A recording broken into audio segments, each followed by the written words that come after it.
आठवें चिरंजीवी मार्कंडेय जी ऋषि जो थे, 7 चिरंजीवी माने जाते हैं हमारे, और 8वें मार्कंडेय जी बाद में ऐड हुए, जिनकी की जो जन्म के समय जो आयु थी, इनफैक्ट उसके भी पहले जब ऋषि मार्कंडो जो उनके पिता थे, उन्होंने काफ़ी तपस्या की, इनफर्टिलिटी से जूझ रहे थे वो लोग। और फिर उसके बाद तपस्या की शिव जी की, तो शिव जी जब प्रकट हुए कि वर मांगो, तो उन्होंने कहा कि आपको दीर्घायु वाला मंद बुद्धि बालक चाहिए या फिर तीव्र बुद्धि कुशाग्र बुद्धि वाला 16 साल का जीने वाला सिर्फ बालक चाहिए। तो चॉइस क्लियर थी, उनको संतान नहीं थी, तो उन्होंने जो है कुशाग्र बुद्धि वाला बालक मांग लिया भगवान से, जो कि 16 साल ही। लेकिन जैसे जैसे वो मृत्यु का समय कम निकट आता गया, उस तरीके से जो माता पिता थे धीरे धीरे जो है वो दुखी होने लगे कि जो है मृत्यु तो अटल होती है, अब होगी ही। और दुख उन्होंने अब प्रकट कर दिया उनके पुत्र को, मार्कंडेय जी को भी। तो उन्होंने माता पिता की इजाज़त ली और माता पिता को स्वयं समझाया कि मृत्यु जो है अटल होती है और जन्म के समय ही मृत्यु का निर्धारण हो जाता है। तो ये कोई बहुत ही विचित्र बात नहीं है और इसमें कोई दुख करने की कोई बात नहीं है। और उन्होंने तपस्या चालू कर दी शिव जी की, और शिव जी के शिवलिंग के पास वो बैठ के जो है तपस्या करते रहे। 16वां बर्थडे उनका जब आया तो यमदूत उनकी आत्मा को लेने के लिए आए, और क्योंकि उनका तप की वजह से, इतनी अल्प आयु में इतना तप की वजह से जो है उनका तेज इतना बढ़ गया था, वो उनके निकट जा नहीं सके। तो यमराज जी स्वयं आए उनको लेने के लिए और अपना यमपाश फेंक दिया उनकी तरफ। ना सिर्फ मार्कंडेय जी बल्कि ऑल्सो शिवलिंग भी उनके यमपाश में फंस गया। अब शिव जी जो है प्रकट हुए शिवलिंग फाड़ के, और यमराज को भी बोलते हुए कहे कि मेरे भक्त की इस तरीके से तुम ले नहीं जा सकते, उसके अकाल मृत्यु उसको नहीं दे सकते। और यमराज का थोड़ा सा भी रेजिस्टेंस हुआ और उसको जो है उसको ही मार दिया, ये मृत्यु को ही भगवान ने मार दिया। इस वजह से महामृत्युंजय भगवान कहते हैं इनको हम। उसी समय महामृत्युंजय मंत्र का इन्होंने जो है मार्कंडेय जी को दिया है वरदान कि आपके पास महामृत्युंजय मंत्र मैं आपको देता हूँ। और ना सिर्फ उनकी आयु बढ़ गई, बच गई, बल्कि उन्होंने आगे चल के मार्कंडेय पुराण भी लिखा और साथ साथ ही उनको चिरंजीवी में भी स्थान मिल गया। मतलब अब उनकी जो महामृत्युंजय मंत्र की इतनी बड़ी महिमा होती है कि उनकी जो मृत्यु थी वो तो टल ही गई, और साथ साथ जो है वो चिरंजीवी भी हो गए, हमेशा जो हमेशा जीवित रहते हैं उनमें से, जैसे कि हनुमान जी हैं और जैसे कि हमारे अश्वत्थामा, उसी तरीके से मार्कंडेय जी भी हमेशा चिरंजीवी में आते हैं। दूसरी एक कथा आती है महादेव की, महाकाल की। कालों के काल, काल का अर्थ होता है समय, दूसरा अर्थ काल का ये भी लगाया जाता है मृत्यु। मृत्यु मतलब समय कंप्लीट हो गया। तो बेसिकली हर चीज़ हिंदू धर्म में साइक्लिकल है। ब्रह्मांड की शुरुआत ही साइकिल से हुई थी। मृत्यु, जन्म मरण का जो चक्र है वो भी साइक्लिकल है। जो हमारे अंदर जिसको हम जागृत करते हैं योग के द्वारा, वो भी साइकिल्स ही हैं, चक्र ही हैं, सचक्र हैं। तो उसी तरीके से ये साइकिल की तरह हर चीज़ चलती है, और इसी साइकिल, इसी काल के जो देवता हैं, अधिष्ठाता हैं, वो भगवान शिव का ये रौद्र रूप, जिसमें महारुद्र के रूप में, महाकाल के रूप में उसके अधिष्ठाता हैं।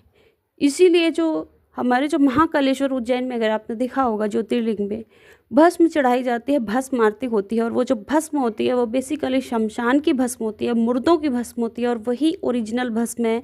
अभी लोगों ने सिविलाइज्ड करने के लिए शायद जो गौ माता का जो गोबर होता है उसकी भस्म लगाना शुरू कर दिया, जो कि उनके रूप के अकॉर्डिंग बैठता नहीं है।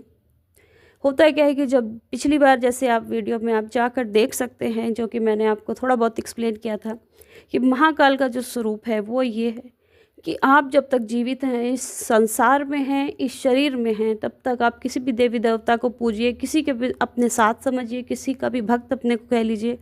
लेकिन जब ये काल इस शरीर को ख़त्म कर देता है और हम भस्म बन जाते हैं, remember matter can never be created not destroyed, उसी तरीके से हम भी एक राख, एक भस्म बन जाते हैं। उस शमशान से जो सबसे डरावनी जो हमारी यात्रा शुरू होती है एक जीवात्मा की, उसके साथ होते हैं भगवान महाकाल।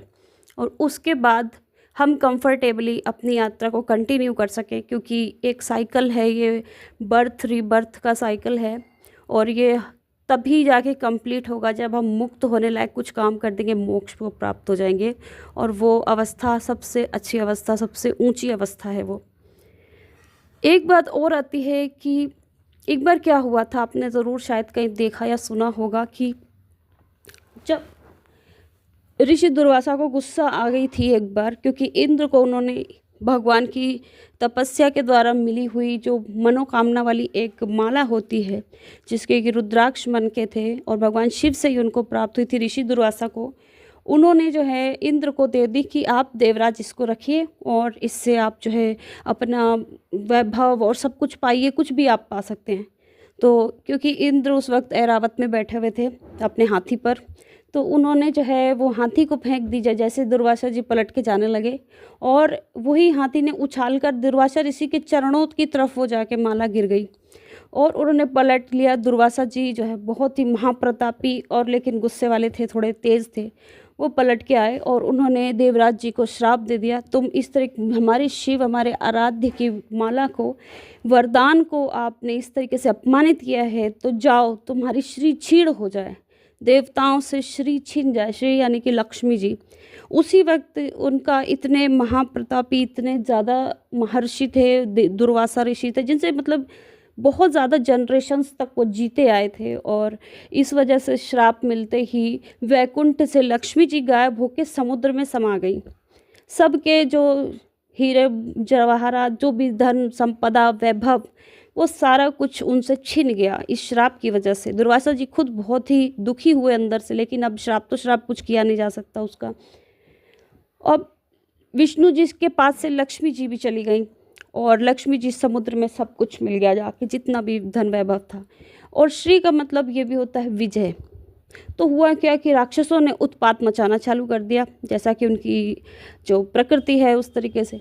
और फिर ऑफ कोर्स देवताओं के पास क्योंकि श्री नहीं थी, श्री मतलब कि विजय, मतलब कि वो जीत नहीं सकते थे, और इसी वजह से जो है जो राक्षस थे, जो दैत्य थे, जो असुर थे, जो दानव थे, वो जीतते गए और जो है सब कुछ उनसे छिनने लगा देवताओं से। जैसा कि हर बार होता है, जब जब जब भी दानवी प्रकृति बढ़ जाती है, ज़्यादा मजबूत हो जाती है, तो वो देवताओं को छीड़ करने लग जाती है। तो विष्णु जी ने एक उपाय निकाला समुद्र मंथन का। वो लंबी कहानी है, उसको मैं शॉर्ट में बता देती हूँ। समुद्र मंथन हुआ और फिर उसके बाद जो है लक्ष्मी जी वहाँ से प्रकट हुई। हुआ क्या कि जब अमृत आया, तो अमृत जो है देवताओं ने जो है इस तरीके की स्कीम बनाई विष्णु जी के साथ मिलकर कि अमृत हम चख लेंगे, हम अमर हो जाएंगे। देवताओं को पता था कि अमृत क्या होता है, क्योंकि वो ज्ञानी थे, वो ज्ञान की तरफ सात्विक नेचर था उनका। और जो राक्षस दानव असुर वो दिमाग से पैदल, तो उनको पता ही नहीं था कि कुछ अमृत भी निकलेगा। तो एक राहु केतु की बाद में आपको मैं स्टोरी बता दूंगी। तो देवताओं ने छल से जो है अमृत जो है खुद पी लिया और अमर हो गए। तो फिर से बैलेंस ऑफ पावर्स की बात आ गई, तो फिर देवता फिर से अब शक्तिशाली हो गए और फिर से राक्षस हारने लग गए, मरने लग गए। जो असुर थे, जिसमें कि दानव दैत्य असुर आते हैं, वो सब फिर मरने लग गए। और जो ऋषि होते हैं, देवताओं के ऋषि, जैसे देवताओं के जो गुरु हैं वो बुद्ध हैं, और जो असुरों के जो गुरु हैं वो हैं शुक्राचार्य। तो शुक्राचार्य और इंद्र दोनों एक टाइम ही, जैसे कि दुर्योधन और अर्जुन गए थे श्री कृष्ण के पास, वैसे ही शिव जी के पास गए। वो तपस्या में बैठे थे शिव जी, और शुक्राचार्य बहुत ही विनीत हो के उनके चरणों में गिर पड़े। तो एक बड़ी ही ट्रिक टाइप की चीज़, मतलब हमारे भोलेनाथ भी हैं तो भोलेनाथ ही, लेकिन उनको सारा कुछ त्रिकालदर्शी होने की वजह से सब कुछ पता ही था, आगे क्या पीछे क्या होगा, आगे क्या होगा, सब मालूम था। तो उन्होंने कहा कि मैं एक आपको इस तरीके की विधि बताता हूँ, आप तपस्या करिए दोनों लोग, और पेड़ से लटकना है 1000 वर्ष तक, और उसी के पत्तों को जला जला के उसी की धुएं को पीना है। और यही तपस्या जब आपकी पूर्ण हो जाएगी, तब मैं आपको एक मंत्र दूंगा जो कि संजीवनी मंत्र है, जो कि महामृत्युंजय मंत्र, ओम त्र्यंबकम यजामहे सुगंधिम पुष्टिवर्धनम उर्वारुकमेव बंधनान् मृत्युर्मुक्षीमामृतात्। इसी का जो है ज़्यादा इफेक्टिव छोटा सा मंत्र आपको दूंगा, और इससे जो है जो भी पक्ष अगर इसमें जीत जाता है, इस तपस्या को पूर्ण कर लेता है, मैं उसको प्रदान कर दूंगा।